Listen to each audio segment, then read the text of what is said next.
ஓம் ஸ்ரீ சாய்ராம். சிவபெருமானுக்குரிய விரதங்கள் 8 என்று ஸ்கந்த புராணம் கூறுகின்றது. அவற்றுள் ஒன்று கார்த்திகை சோமவார விரதம். இந்த விரதத்தை போன்று வேறு எந்த விரதத்திலும் சிவபெருமான் திருப்தி அடைய மாட்டார் என்பது ஐதீகம்.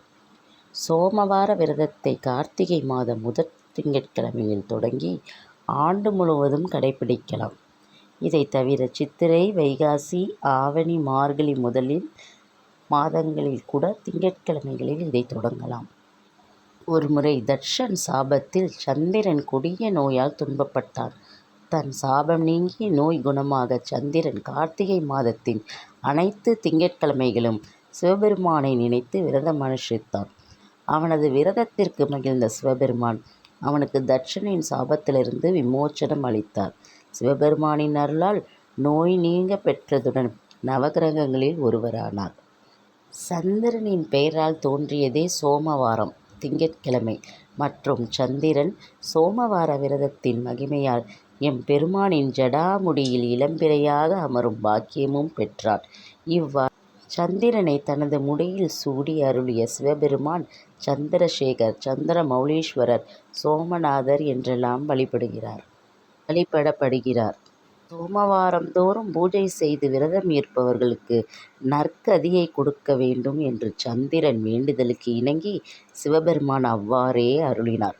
12 ஜோதிர்லிங்கங்களுள் ஒன்று குஜராத் மாநிலத்தில் உள்ள சோமநாதம் என்ற இடத்தில் சந்திரனுக்கு சிவபெருமான் சோமவார விரதம் இருந்து அவர் ஜடாமுடியில் இளம்பிறையாக அமர்ந்தார் என்பது ஐதீகம்.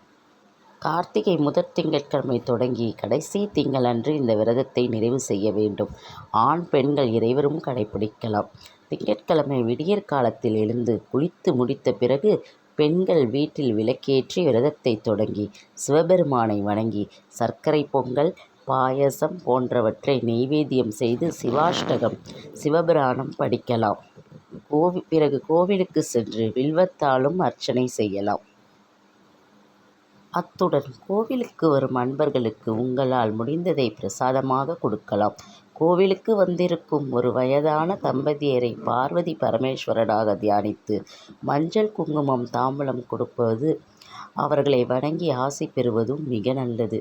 இந்த விரதத்தை மேற்கொள்பவர்கள் அன்றைய தினம் முழுவதும் உபவாசம் இருப்பது நல்லது.